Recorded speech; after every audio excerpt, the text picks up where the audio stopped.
Graça e paz a todos os irmãos e amigos que nos acompanham aí pelas redes sociais.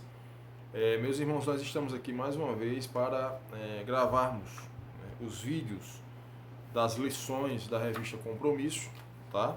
A revista desse trimestre é essa aqui que eu vou apresentar a vocês, tá? É essa revista aqui, ó, estudando o livro de Mateus, tá? O Evangelho do Reino. Esse é o título da nossa revista Compromisso, né? Do segundo trimestre de 2021, tá? O livro de Mateus.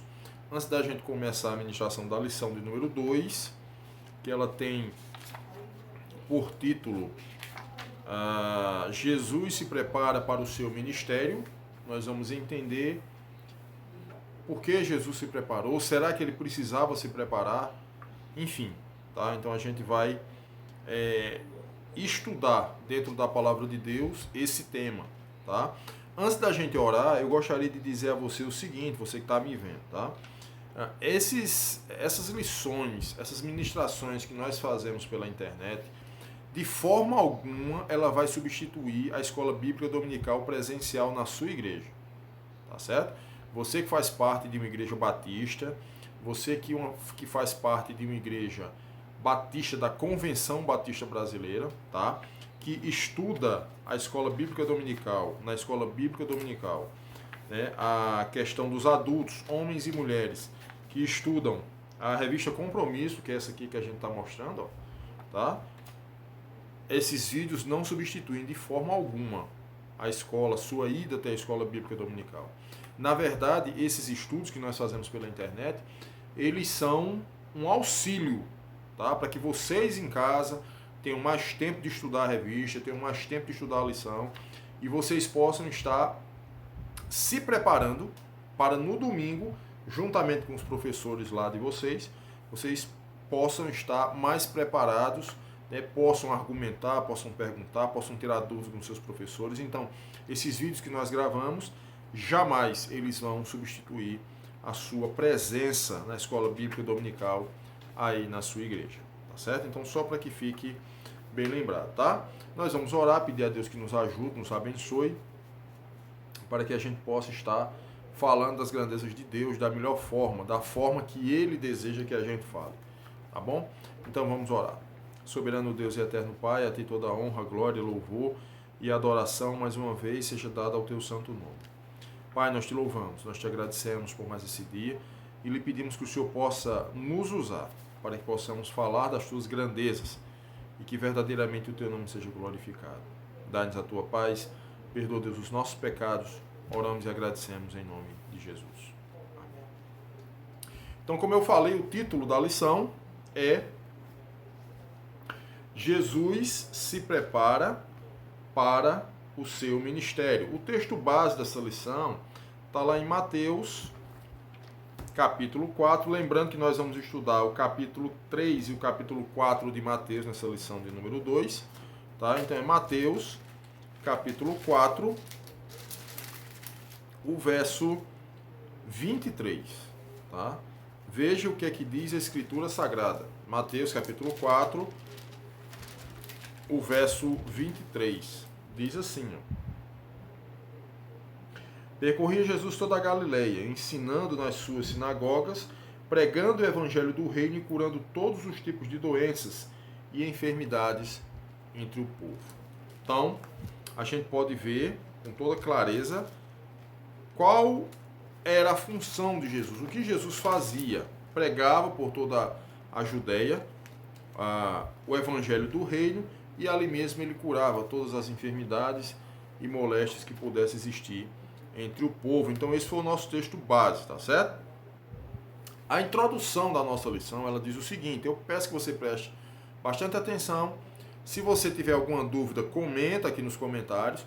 Uma coisa também que eu gostaria de deixar bem claro para todos vocês que me acompanham aí nas redes sociais, é que nesse trimestre, especificamente nesse trimestre de nesse segundo trimestre de 2021, nós não vamos estar publicando aqui os slides. Por quê? Porque nós já começamos esses estudos atrasados. Então, se a gente for preparar os slides desse trimestre, a gente vai atrasar mais ainda. E eu quero se Deus assim me permitir, como é abril, maio e junho, eu quero, se assim Deus me permitir, no final de junho, estar ministrando a última lição dessa revista, se Deus assim me permitir, tá certo? Para que no início de julho, no primeiro domingo de julho, nós já tenhamos, tá certo? A revista do terceiro trimestre que possamos estar com o slide pronto. Então, a partir do terceiro trimestre de 2021, das lições da revista Compromisso, a gente também vai estar publicando aqui no nosso canal os slides também para facilitar aí, tá certo, o seu aprendizado, e quem ensina, quem dá aula, enfim, possa também estar utilizando isso de uma forma gratuita. A gente não pede nada em troca, a gente não cobra nada, enfim. É um prazer que nós temos em estar trabalhando em prol do crescimento do reino de Deus aqui na Terra, tá certo? Então, a nossa introdução, ela diz o seguinte: entre os capítulos 2 e 3 de Mateus, passaram-se mais ou menos 30 anos. Então, só para vocês terem uma ideia, é o seguinte: a gente muitas vezes pensa que os acontecimentos que a Bíblia relata, que os textos, que os capítulos da Bíblia relatam, são acontecimentos simultâneos ou em uma duração breve, é uma coisa rápida, e muitas vezes não é. Para vocês terem ideia, o autor da lição está dizendo que entre o capítulo 2 e o capítulo 3 foi mais ou menos um tempo de 30 anos. Tá? Nesse período, foi o tempo que Jesus viveu em Nazaré e trabalhou como carpinteiro junto do seu pai terreno José. Então ele passou 30 anos, vamos dizer assim, nos bastidores. Ele passou 30 anos, eu não vou dizer escondido, que ele não estava escondido, mas ele passou 30 anos sem aparecer para nada, com relação ao seu ministério, não. Tá? Ele teve a sua juventude, ele cresceu, ele brincou, ele tornou-se adolescente, trabalhou até estar pronto para começar o ministério planejado e executado por Deus. Então, até os 30 anos de idade, Jesus ele viveu uma vida normal, como qualquer criança, adolescente, jovem e adulto pudesse viver, tá certo? Ele não se manifestou em nada com relação ao seu ministério, tá bom? Ele não fez nenhum tipo de manifestação. Isso do capítulo 2 ao capítulo 3 do livro de Mateus. Eram passados 400 anos que a nação judaica não ouvia a voz de um profeta. E aparece João pregando o caminho para a chegada do rei. A ênfase da mensagem de João, na verdade, era o arrependimento.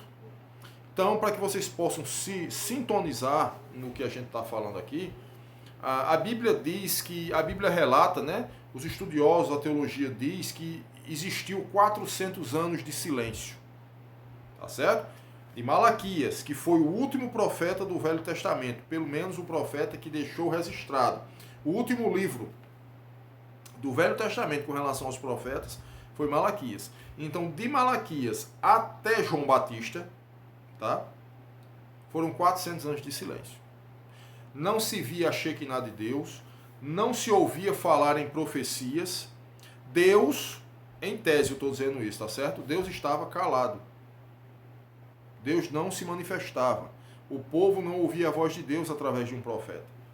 Então passaram-se 400 anos, que os estudiosos da teologia chamam de 400 anos de silêncio, né? E chega João Batista, após esses 400 anos de silêncio, tendo uma mensagem firme e forte sobre o arrependimento. Arrepender é mudar a forma de pensar e agir. Uma coisa que sempre eu digo nos meus vídeos é o seguinte: arrependimento não é quando você chora. Arrependimento é quando você muda. Se você mudar a sua atitude, se você mudar o seu modo de viver, se você mudar a direção de vida que você está tomando para algo melhor, para algo que glorifique a Deus com as suas ações, houve arrependimento. O marido trai a mulher, o marido ele é descoberto, ou vice-versa, tá? E o que é que acontece? Ao ser descoberto ou descoberta, vem o choro, vem o pranto, vem as lamentações, vem o pedido de perdão, vem a ação em dizer, né, verbal, que está arrependido. E muitas vezes a pessoa faz tudo isso e não se arrepende. Volta a fazer novamente. Volta a fazer a mesma coisa ou pior. Então eu sempre digo, arrependimento não é chorar. Arrependimento é mudar. Existe um cidadão na internet que ele, entendam bem o que eu vou falar, tá?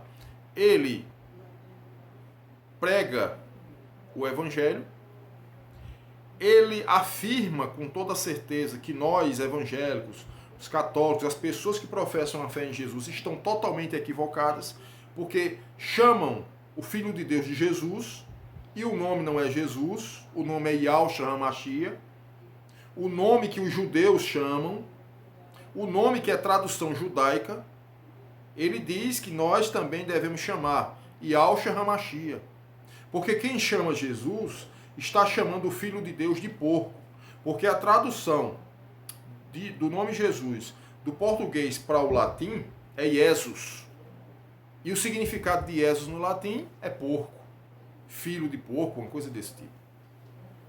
Então, ele diz que nós estamos equivocados e estamos condenados por isso. Mas esse cidadão, ele é homossexual. E eu quero de antemão dizer nesse vídeo aqui que eu não tenho problema algum com nenhum homossexual.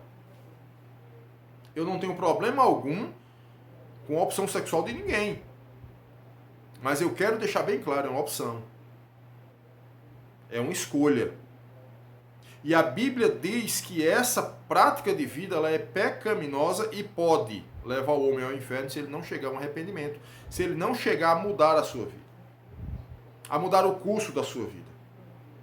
Da mesma forma que Deus não criou o homossexual, como eles dizem, né? Já nasci assim, nasceu não, meu irmão. Você adquiriu uma prática de vida. Da mesma forma que o homem ele não nasce adúltero. O homem ele adquire uma prática adúltera. O homem ele não nasce mentindo, ele adquire uma prática da mentira. Ele vive na prática da mentira. Então a gente precisa entender isso. Deus não fez assim. Deus não criou, a Bíblia diz que Deus criou macho e fêmea. E nós estamos vendo nos nossos dias atuais homens se casando, que não é casamento. Casamento, como a própria palavra de Deus diz, é entre um homem e uma mulher. Líderes religiosos estão realizando matrimônios entre dois homens e entre duas mulheres. Porque dizem que o amor é lindo, dizem que o amor é perfeito, e eu concordo, é perfeito. Mas o amor correto, o amor que o Senhor deixou, homem e mulher. O que passar disso é um equívoco da parte do homem.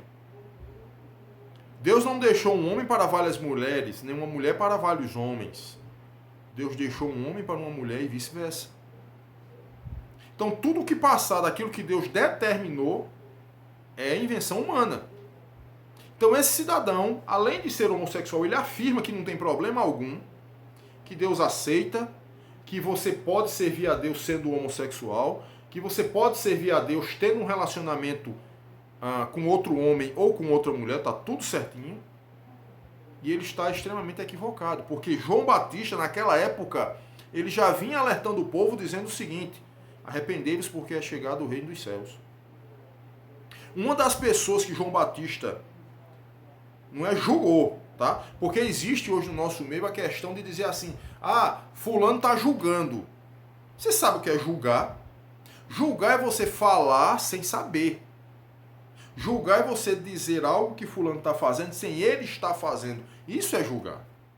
Mas as práticas pecaminosas, a própria Bíblia diz, meu irmão, que nós devemos condená-las. Não é as pessoas, são as práticas. As práticas pecaminosas, elas têm de ser condenadas. Porque a Bíblia assim as condena. As pessoas não. Tá? Eu vi um rebuliço muito grande aí com relação à morte do ator Paulo Gustavo. Onde as pessoas começaram a dizer, um suposto pastor, que no meu ponto de vista não é pastor, tá? Porque uma pessoa que abre a boca numa rede social, o vídeo dele viralizou, ele dizendo que Paulo Gustavo foi para o inferno, Ele no vídeo, ele disse, o vídeo está aí nas redes sociais para quem quiser ver. Ele disse abertamente que não orou por Paulo Gustavo, porque Paulo Gustavo tinha blasfemado contra Jesus. Blasfemado contra Deus. Meu irmão, que tipo de cristão é esse? Que tipo de cristão sou eu, que não vou orar por uma pessoa pelo simples fato dele ser homossexual? Pelo simples fato dele ter brincado com Deus, pelo simples fato que eu estou dizendo, um erro. Que pode ser corrigido com arrependimento. Pode ser corrigido com arrependimento.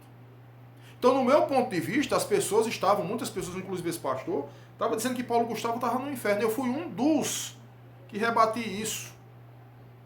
A gente não pode afirmar se A ou B está no inferno. Se A ou B teve salvação, não. Sabe por quê? Porque naquele leito de dor, Deus pode ter tratado com ele.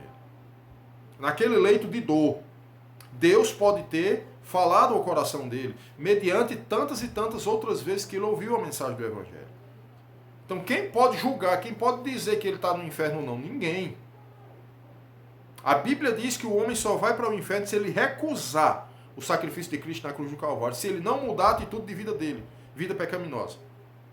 A própria palavra diz que ele já está condenado. Mas quem garante que ele não se arrependeu? Ninguém. Então, a gente precisa saber o que está falando para depois não falar besteira e ser prejudicado por isso.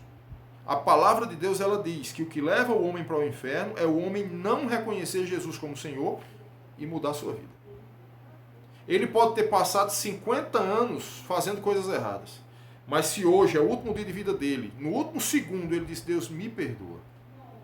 Eu reconheço Jesus como Senhor. Eu sei que errei. A Bíblia diz que está resolvido diante do Senhor. E não somos nós que vamos dizer o contrário. Tá? Então, João Batista vinha pregando o arrependimento. João Batista chegou para Herodes, que era o rei da época, e acusou Herodes. Não julgou não, ele disse que Herodes estava vivendo com a cunhada. E aquilo ali era pecado. E Herodes precisava se arrepender.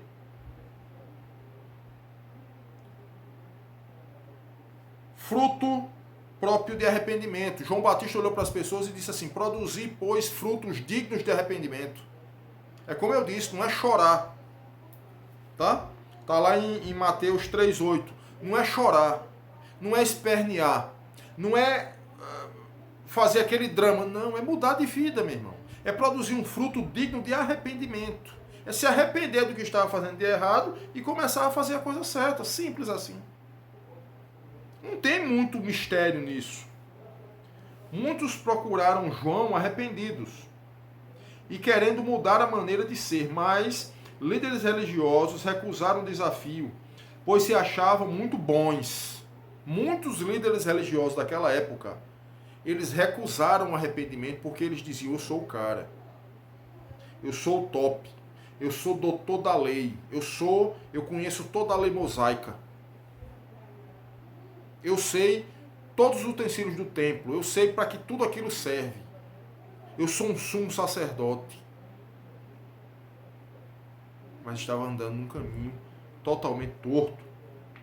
Aí João os chama de raça de víboras.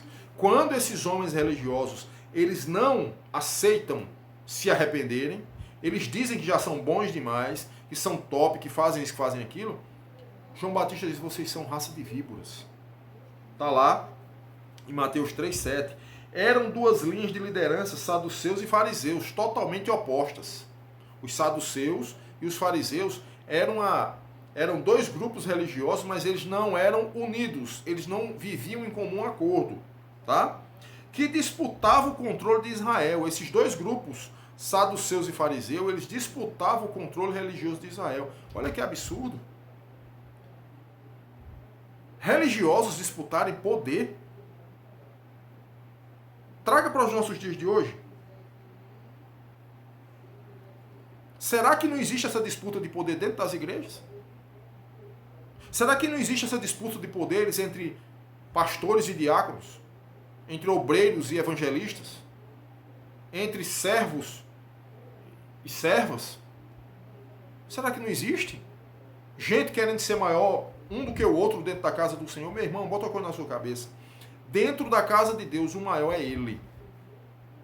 Dentro da igreja, dentro do templo, a igreja somos nós, dentro do templo, o maior que existe chama-se Jesus de Nazaré.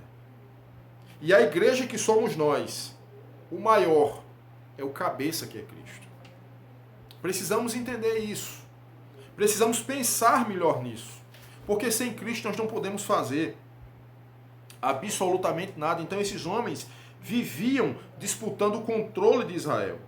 Mas apesar das divergências, se juntaram para se oporem a Jesus. Eles eram divergentes em opiniões, mas se juntaram para derrubar Jesus. Interessante notar que mesmo com divergência em vários assuntos, na hora de ir contra o rei Jesus, que estava sendo apresentado por João Batista, os grupos se unem para contra-atacar.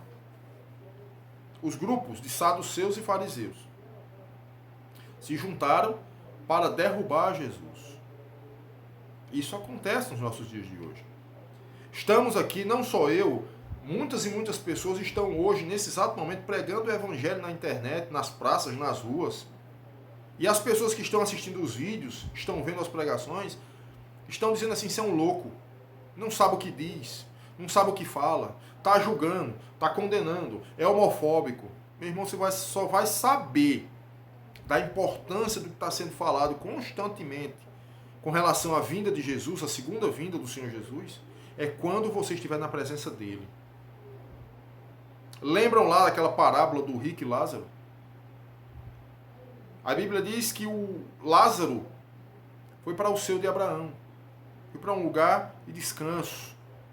E a Bíblia diz que o rico foi simplesmente sepultado e foi para um lugar de tormento.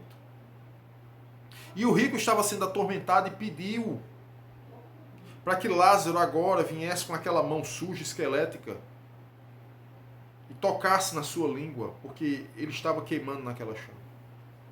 Ou então ele pediu que Lázaro ou algum morto ressuscitasse e fosse lá porque ele tinha alguns irmãos. E ele precisava que os irmãos ouvissem a mensagem do Evangelho, se arrependessem para não ir para aquele lugar de tormento. A Bíblia diz que o pai Abraão, nesse sentido, simbolizado por Abraão, pai Abraão, mas era o próprio Deus, disse não. Lá existe Moisés e os profetas, eles que escutem. Deus, ele não permite que ninguém seja condenado sem que ele tenha uma chance, uma oportunidade. A oportunidade está sendo dada constantemente. Todos os dias, todas as horas está sendo falado o Evangelho nas praças, na internet. A Bíblia Sagrada está aí, as pessoas estão ensinando e muitos não querem ouvir. Mas um dia, o Senhor dos Senhores vai vir buscar a sua igreja. E nesse dia, terá muitas pessoas decepcionadas. Terão muitas pessoas decepcionadas. Pessoas que pensaram que estavam fazendo certo e estavam totalmente no caminho errado. É preciso o arrependimento. Se analisarmos a história e os dias em que vivemos, a prática continua, mesmo sendo contra. Quando os interesses pessoais estão acima, muda-se o discurso. Negociatas são feitas desde que se tenham vantagens. Renuncia-se a princípios para atingir o alvo desejado. O que era errado vira certo e vice-versa. O importante é unir, não para construir, mas para derrubar o outro. Quando acontece na sociedade, alegamos que as pessoas não têm o temor de Deus. Quando essas negociatas acontecem na sociedade, a gente diz, fizeram isso porque não têm, eles não têm o temor de Deus. Mas a minha pergunta e preocupação é, e quando isso acontece dentro dos nossos arraiais evangélicos? E quando essas disputas, essas negociatas, esses arrastões, essas traições existem dentro das igrejas, dentro dos templos evangélicos, o que é que a gente pode dizer? Porque quando isso acontece no mundão aí fora, é porque não tem o temor de Deus. E quando acontece dentro dos templos, é por quê? Se o camarada está pregando o temor, o amor de Deus, por que acontece? Porque não nasceram de novo. Você pode ter 30 anos de evangelho, meu irmão. Você pode ser há 20 anos pastor de uma igreja. você pode ser diácono, presbítero, vice-moderador de igreja, enfim, o que você imaginar. Mas se você não teve um encontro real com Jesus, simplesmente você está perdendo seu tempo e está perdendo sua vida. Porque o final de tudo isso é uma sepultura. E o final, após a sepultura, é um inferno. Porque a Bíblia diz que só há salvação quando o homem se converte, quando o homem diz, eu sou pecador e careço da graça de Deus. Os rótulos, os títulos, as premiações, os galardões dessa terra para nós não significa mais nada, porque nós servimos a alguém que um dia vai dizer assim, vinde bendito de meu Pai. Na terra você não teve nada, na terra você não teve um carro para andar, na terra você não teve uma casa para morar, na terra você não teve o conforto material, mas você foi um servo bom e fiel. Vinde benditos de meu Pai, possuí por herança o reino que vos está preparado desde a fundação do mundo. O primeiro ponto da lição fala sobre a pregação de João Batista e o batismo de Jesus. Está lá no capítulo 3 de Mateus. Tá? Nesse capítulo temos duas narrativas importantes. A pregação de João Batista, que está lá no capítulo 3, de 1 a 12, e o batismo de Jesus, tá? Que está nos versos de 13 a 17 do capítulo 3. No versículo 2, Mateus usa a expressão reino do céu, substituindo a palavra Deus, por estar escrevendo para os judeus que, como reverência, não escreviam o nome de Deus por ser sagrado. Então os judeus, naquela época, eles se recusavam a escrever o nome de Deus. E muitos até a pronunciar o nome de Deus, porque eles achavam, e na verdade o nome de Deus era e continua sendo sagrado. Tá? Então usavam a expressão céu, mas o significado era o mesmo. A aparição de João Batista no deserto da Judéia, anunciando a chegada do rei, vem comprovar a profecia citada em Isaías 43. Né? É o Novo Testamento cumprindo as profecias do Antigo. Quando Jesus chega para ser batizado, João reage de uma forma que qualquer um de nós faria. Se estou anunciando que o rei está chegando, quem sou eu para batizá-lo? Eu vou mais além do que essa afirmação aqui. Tá? João Batista ele ficou perplexo, porque Jesus foi até João para ser batizado. E o próprio João Batista disse, eu que careço de ser batizado por ti, e tu vens a mim.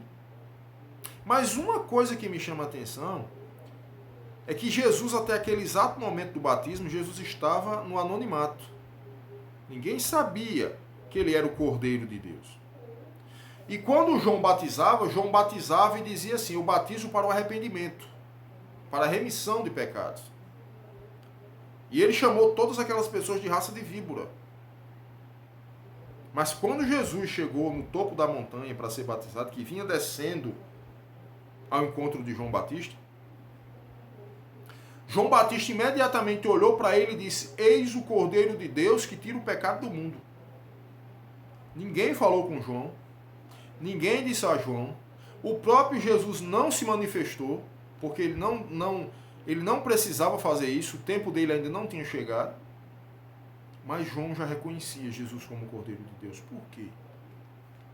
Será, meu irmão, que quando eu e você estamos andando nas ruas, estamos andando nas cidades, estamos comprando, estamos fazendo as nossas atividades diárias, será que as pessoas estão dizendo assim, esse camarada tem algo diferente, essa mulher tem algo diferente? Não é a roupa, é o que está transparecendo em você. É o que está estampado em você. Se Jesus habitar na tua vida, meu irmão, e na minha vida, nós iremos transmitir paz. Nós iremos ser reconhecidos pelas pessoas sem que estejamos abrindo a boca para dizer, eu sou crente, eu sou servo, eu faço isso, eu faço aquilo. A nossa vida, ela será uma vitrine para que seja mostrada a glória de Deus. Será que estamos fazendo isso? João reconheceu Jesus. Eis o Cordeiro de Deus que tira o pecado do mundo, e ficou perplexo, dizendo, quem sou eu para batizá-lo? Eu que tenho de ser batizado por ele. Uma reação natural, mas Jesus não se intimida e pede a João que deixe a justiça se cumprir.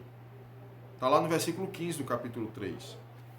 O batismo aqui era com água para o arrependimento, uma confissão de pecados. No entanto, era uma preparação para o batismo maior que o Espírito Santo, que aconteceria lá no livro de Atos, Atos capítulo 2, de 1 a 13.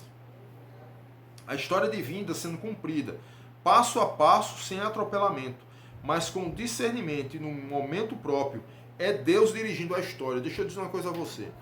Deus, Ele dirigiu a história, Ele dirige a história, e Ele continuará eternamente a dirigir a história, porque Ele é Senhor do tempo. Ele é Senhor da história. Ele comanda o micro e o macro. Quem estiver pensando que esse coronavírus pegou Deus de surpresa está totalmente enganado.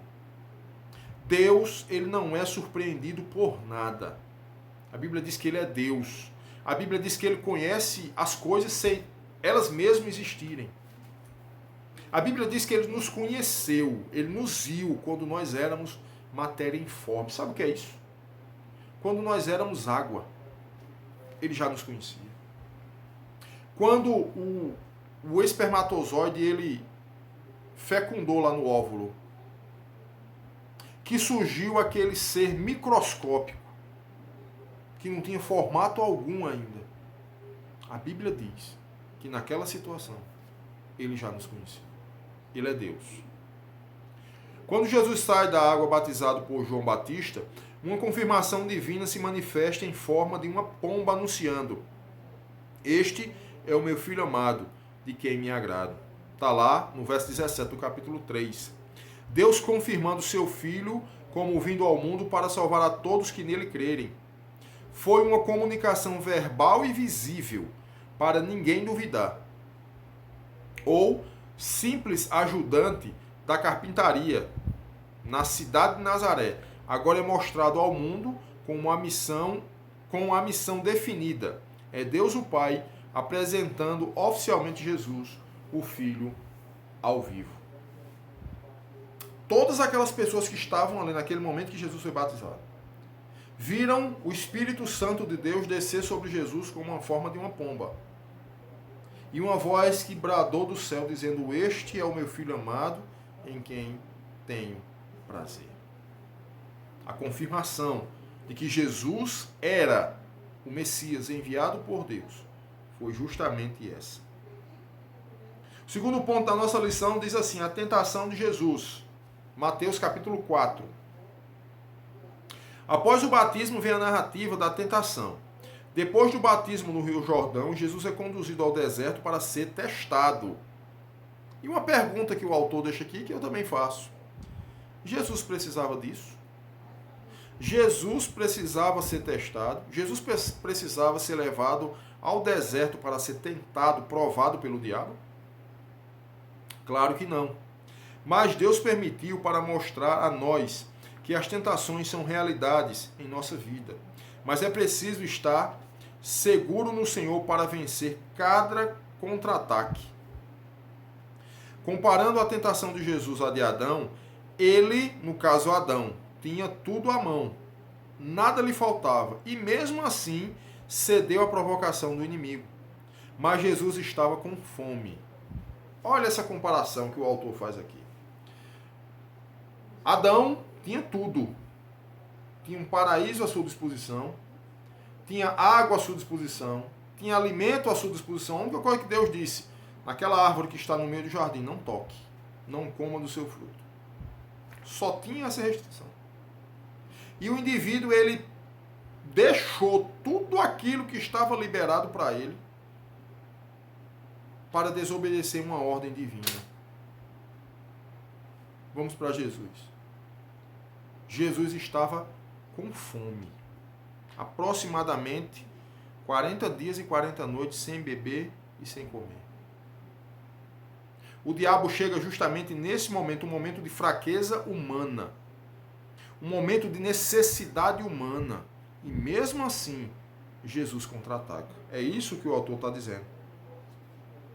O inimigo provocou Jesus como quem diz: você não é Deus? Você não é Deus? Você não diz que é Deus? né? Claro que Jesus poderia ter feito isso, mas estaria cedendo a provação que Jesus poderia ter feito. Quando o diabo diz, você não é Deus, transforme essas pedras em pão, sacie sua fome, né?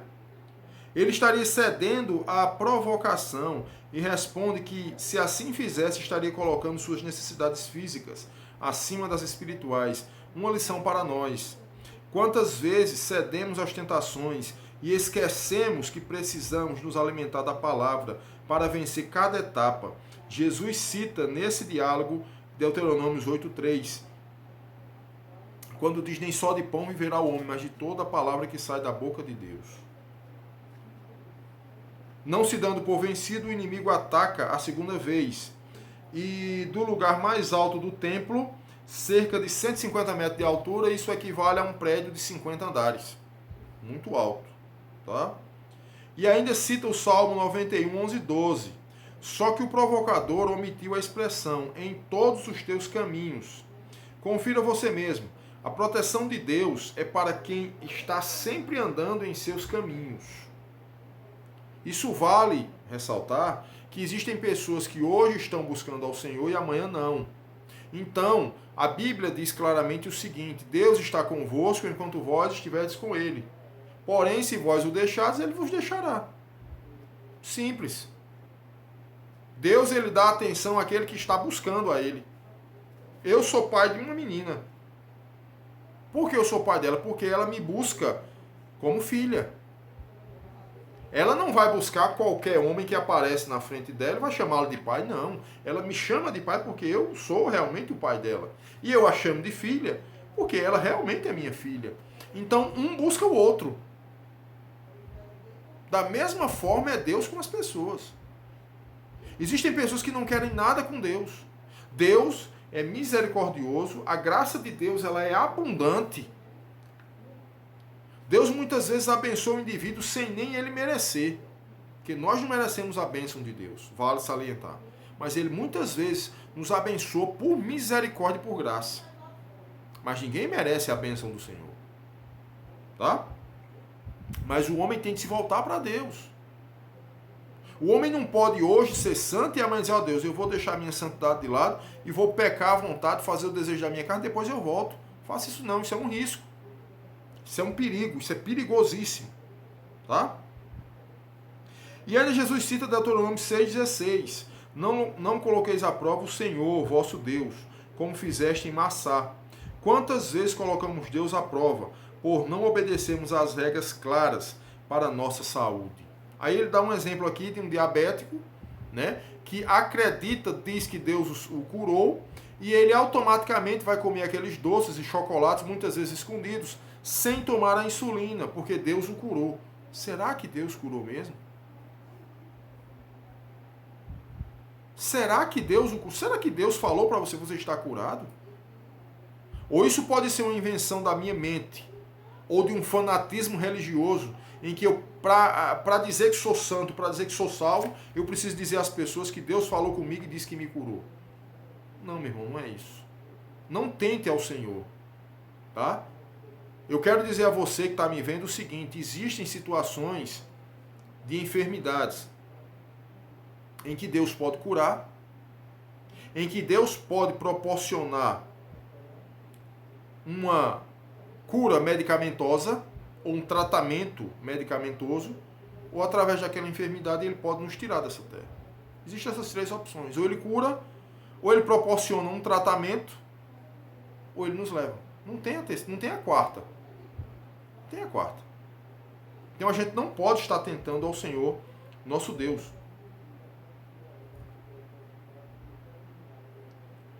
Precisamos ter cautela e bom senso.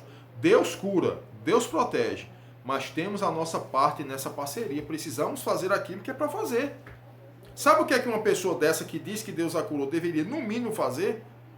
Não, Deus falou comigo, Deus me curou, Ele falou e disse que eu estou curado da diabetes, suponhamos. Primeira coisa que a pessoa tem que fazer. Faça um exame. Faça um exame para você ver se realmente houve a cura. Não vá tentar o Senhor. Lembre-se, nós somos humanos. Nós não somos deuses, nem semideuses, nem anjos. Nós somos humanos. E Deus, ele vai usar as coisas materiais para nos abençoar. Ele pode curar qualquer pessoa de qualquer enfermidade. Deus, ele é Deus. Mas isso está no domínio da sua vontade. Depende dele. Tá certo? Se ele quiser. Não é o meu querer. É se ele quiser fazer isso. Tá? A terceira tentativa de derrubar Jesus foi desafiá-lo a se prostrar diante do inimigo e assim receberia todos os reinos do mundo. A ênfase do verbo prostrado no grego significa apenas uma vez. O diabo, ele não disse assim, você vai ter de me adorar constantemente. Ele disse isso, não. Ele disse, pelo menos se ajoelhe. Se ajoelhe aqui aos meus pés. Reconheça por um instante que eu sou superior a você e eu vou te dar todos os reinos do mundo. Fazendo isso só uma vez, teria tudo sob seu domínio. Novamente, Jesus cita o Antigo Testamento, temerás o Senhor teu Deus, e a ele se prostrarás, e prestarás culto, e jurarás pelo seu nome. Deuteronômio 6,13. Quantas pessoas em nossos dias se dobram diante de ofertas de suborno, de corrupção, para terem projeção na sociedade, para terem riquezas e vantagens, mas se esquecem que as facilidades levam à perdição. Jesus não cedeu às artimanhas do inimigo, usando a questão de poder sobre tudo. É o exemplo que o grande mestre nos deixa. Depois de vencer as tentações, Jesus está pronto para começar o seu ministério, pois viveu na pele o que todos nós enfrentamos no dia a dia. Mas ele, que é o nosso modelo, venceu. E com ele também somos vencedores, desde que na total dependência de sua vontade e direção. Seremos vencedores com Cristo, desde que estivermos em sua plena e total direção. Tá? Eu não posso dizer que sirvo a Jesus, eu não posso dizer que ele controla a minha vida se eu ainda estou com o controle na mão. O controle da minha vida tem que estar na mão dele. E eu tenho de obedecê-lo. Só isso. Simples assim. Tá? Quando li o tema dessa lição, Jesus se prepara para o seu ministério. Fiquei pensando, mas ele precisava de preparo? Jesus, o Deus encarnado, precisava de preparo? Se a palavra de Deus assim coloca, é para que nos mostrar que cargos de liderança precisam de preparo. Jesus nos dá o exemplo. Líderes cristãos são os mais atacados pelo inimigo, pois derrubando-os, muitos seguidores se desinteressam da verdade do Evangelho. As pessoas que são líderes, elas têm de ser preparadas. Por quê? Porque elas são alvos para o diabo. Por quê? Porque se um líder ele cair, ele pode levar junto com ele uma grande multidão. Porque, como eu disse no início da nossa lição, nós somos humanos. E a nossa humanidade faz com que nós tenhamos como referência pessoas como nós, que são falhas, mas que estão em uma posição de obediência. Então nós olhamos para aquela pessoa e dizemos, rapaz, que bênção na mão do Senhor aquela pessoa ali, aquela mulher, aquele homem, aquele jovem, aquele adolescente. Nós tomamos como referência, não como ídolo. Tomamos como referência, porque são homens falhos, são mulheres falhas, mas que estão cumprindo a vontade do Senhor. Somos humanos, meus irmãos. Liderança cristã é serviço. É o que chamamos de líder-servo.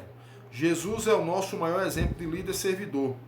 Mas lembramos que servimos ao Senhor da nossa vida. E as tentações não dão trégua. As tentações, meus irmãos, elas não vão parar. Enquanto nós estivermos nesse corpo, nessa vida, todos os dias passaremos por tentações e por tribulações. Por isso é preciso conhecer bem a palavra de Deus e ficar na dependência dele.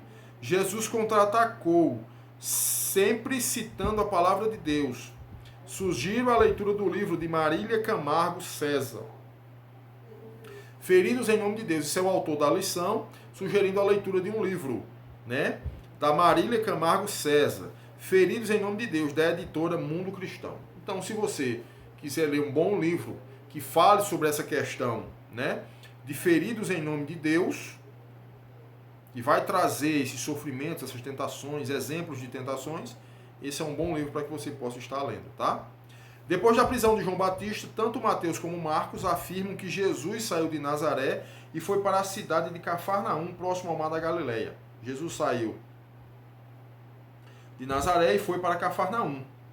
O versículo 17 parece uma síntese do ensino bíblico de Jesus. Daí em diante, Jesus começou a pregar dizendo: arrependei-vos porque o reino de Deus chegou. João Batista dizia: arrependei-vos porque está próximo o reino dos céus. Tá? Jesus já prega da seguinte forma: arrependei-vos porque o reino de Deus já chegou. Então, começa a chamar os primeiros discípulos para comporem a sua equipe. Talvez 7 eram pescadores e os desafiavam a serem pescadores de homens. O primeiro é Pedro e seguem os demais. Foram 3 anos de um seminário intensivo, 24 horas por dia junto ao mestre dos mestres. E mesmo assim, no final, um negou e outro traiu. Estavam ao lado de Jesus. Estavam vivendo com Jesus, convivendo com ele 24 horas por dia. Sendo doutrinados e ensinados pelo melhor dos professores que já existiu, o Deus Todo-Poderoso, que existe. Mas mesmo assim, um traiu e outro negou. Uma característica do pescador é coragem e paciência. Para levar pessoas a Cristo é preciso coragem e paciência. Daí a expressão pescadores de almas. Paciência e coragem. Também pescadores trabalham em equipe e precisamos da equipe que ora, que ensina, que escreve, que prega, que testemunha, que contribui para alcançar as pessoas para Cristo. Bota uma coisa na sua cabeça. Você, pastor, não trabalhe sozinho. Você é um ser humano como qualquer um de nós, sujeito às mesmas paixões e falhas, e a doenças também. Não se sobrecarregue.